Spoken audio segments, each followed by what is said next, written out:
Share बाजार में गिरावट आना कोई नई बात नहीं है, लेकिन जब भी बाजार गिरता है तो इन्वेस्टर्स में डर और चिंता बढ़ जाती है। अगर आप भी सोच रहे हैं कि बाजार क्यों गिर रहा है और आपको क्या करना चाहिए, तो यह ब्लॉग आपके लिए। अगर इस समय आपके मन में भी डर बैठा है तो रुकिए, गहरी सांस लीजिए और समझिए कि यह गिरावट आपके लिए एक नया अवसर भी हो सकती है। दरअसल कई बार लोग घबरा जाते हैं और बिना सोचे समझे अपने निवेश बेचने लगते हैं, जिससे बाजार और तेजी से गिरने लगता है। अगर अमेरिका, चीन या यूरोप में आर्थिक हलचल होती है तो भारतीय बाजार भी हिल जाता है, जिसके कारण भी शेयर बाजार गिर जाता है। अगर किसी बड़ी कंपनी को नुकसान होता है तो उसका जो असर है वो पूरे बाजार पर पड़ता है। इस बात को समझने की जरूरत है। जब अर्थव्यवस्था कमजोर पड़ती है तो इन्वेस्टर्स पैसा निकालने लगते हैं और बाजार गिरने लगता है। जब बैंक ब्याज दरें बढ़ाते हैं तो लोग शेयर बाजार से पैसा तेजी से निकालकर सुरक्षित निवेश में लगाने लगते हैं। शेयर बाजार दिल से नहीं, दिमाग से चलता है, इसलिए डर को खुद पर हावी तो बिल्कुल भी होने ना दे और घबराकर निवेश बेचने की कोई जरूरत नहीं है, क्योंकि बाजार में गिरावट जो अस्थायी होती है। अगर आपने अच्छे स्टॉक्स में इन्वेस्ट किया है तो धैर्य रखें। जब बाजार गिरता है तो अच्छे स्टॉक्स कम कीमत पर मिलते हैं। यह आपके लिए खरीदारी का एक बहुत अच्छा मौका हो सकता है। अगर आपका टारगेट लंबी अवधि का है तो बाजार की छोटी गिरावटों से परेशान होने की जरूरत नहीं है। सिर्फ शेयर बाजार पर निर्भर ना रहे, इस बात का ध्यान रखें कि गोल्ड, म्यूचुअल फंड और एफडी जैसे विकल्पों में भी आप इन्वेस्ट कर सकते हैं। जिन कंपनियों के बिजनेस मजबूत है, आपको समझने की जरूरत है कि वे गिरावट के बाद फिर से उभरेंगी, इसलिए फंडामेंटली मजबूत कंपनियों को ही चुने। हम गिरावट के बाद उछाल आता है, हर गिरावट के बाद उछाल आता है।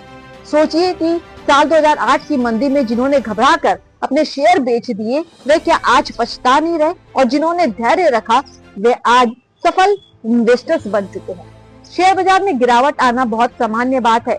यह उन लोगों के लिए एक अवसर भी हो सकता है जो समझदारी से इन्वेस्ट करते हैं, इसलिए भावनाओं में बहकर गलत फैसला ना ले, धैर्य रखें और सही रणनीति अपनाएं।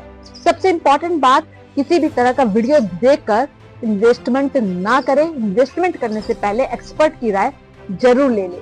अगर आपको ये ब्लॉग पसंद आया तो इसे उन लोगों तक पहुंचाएं जो इस समय घबराए हुए हैं। हो सकता है कि आपका एक मैसेज उनकी सोच बदल दे। शेयर बाजार में गिरावट आना कोई नई बात नहीं है, लेकिन जब भी बाजार गिरता है तो इन्वेस्टर्स में डर और चिंता बढ़ जाती है। अगर आप भी सोच रहे हैं कि बाजार क्यों गिर रहा है और आपको क्या करना चाहिए, तो यह ब्लॉग आपके लिए। अगर इस समय आपके मन में भी डर बैठा है तो रुकिए, गहरी सांस लीजिए और समझिए कि यह गिरावट आपके लिए एक नया अवसर भी हो सकती है। दरअसल कई बार लोग घबरा जाते हैं और बिना सोचे समझे अपने निवेश बेचने लगते हैं, जिससे बाजार और तेजी से गिरने लगता है। अगर अमेरिका, चीन या यूरोप में आर्थिक हलचल होती है तो भारतीय बाजार भी हिल जाता है, जिसके कारण भी शेयर बाजार गिर जाता है। अगर किसी बड़ी कंपनी को नुकसान होता है तो उसका जो असर है वो पूरे बाजार पर पड़ता है। इस बात को समझने की जरूरत है। जब अर्थव्यवस्था कमजोर पड़ती है तो इन्वेस्टर्स पैसा निकालने लगते हैं और बाजार गिरने लगता है। जब बैंक ब्याज दरें बढ़ाते हैं तो लोग शेयर बाजार से पैसा तेजी से निकालकर सुरक्षित निवेश में लगाने लगते हैं। शेयर बाजार दिल से नहीं, दिमाग से चलता है, इसलिए डर को खुद पर हावी तो बिल्कुल भी होने ना दे और घबराकर निवेश बेचने की कोई जरूरत नहीं है, क्योंकि बाजार में गिरावट जो अस्थायी होती है।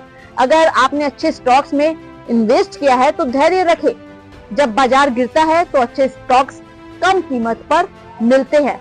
यह आपके लिए खरीदारी का एक बहुत अच्छा मौका हो सकता है। अगर आपका टारगेट लंबी अवधि का है तो बाजार की छोटी गिरावटों से परेशान होने की जरूरत नहीं है। सिर्फ शेयर बाजार पर निर्भर ना रहे, इस बात का ध्यान रखें कि गोल्ड, म्यूचुअल फंड और एफडी जैसे विकल्पों में भी आप इन्वेस्ट कर सकते हैं। जिन कंपनियों के बिजनेस मजबूत है, आपको समझने की जरूरत है कि वे गिरावट के बाद फिर से उभरेंगी, इसलिए फंडामेंटली मजबूत कंपनियों को ही चुने। हम गिरावट के बाद उछाल आता है, हर गिरावट के बाद उछाल आता है। सोचिए कि साल 2008 की मंदी में जिन्होंने घबराकर अपने शेयर बेच दिए वे क्या आज पछता नहीं रहे, और जिन्होंने धैर्य रखा वे आज सफल इन्वेस्टर्स बन चुके हैं। शेयर बाजार में गिरावट आना बहुत सामान्य बात है। यह उन लोगों के लिए एक अवसर भी हो सकता है जो समझदारी से इन्वेस्ट करते हैं। इसलिए भावनाओं में बहकर गलत फैसला ना ले, धैर्य रखें और सही रणनीति अपनाएं। सबसे इम्पोर्टेंट बात, किसी भी तरह का वीडियो देखकर इन्वेस्टमेंट ना करें। इन्वेस्टमेंट करने से पहले एक्सपर्ट की राय जरूर ले लें। अगर आपको ये ब्लॉग पसंद आया तो इसे उन लोगों तक पहुंचाएं जो इस समय घबराए हुए हैं। हो सकता है कि आपका एक मैसेज उनकी सोच बदल दे।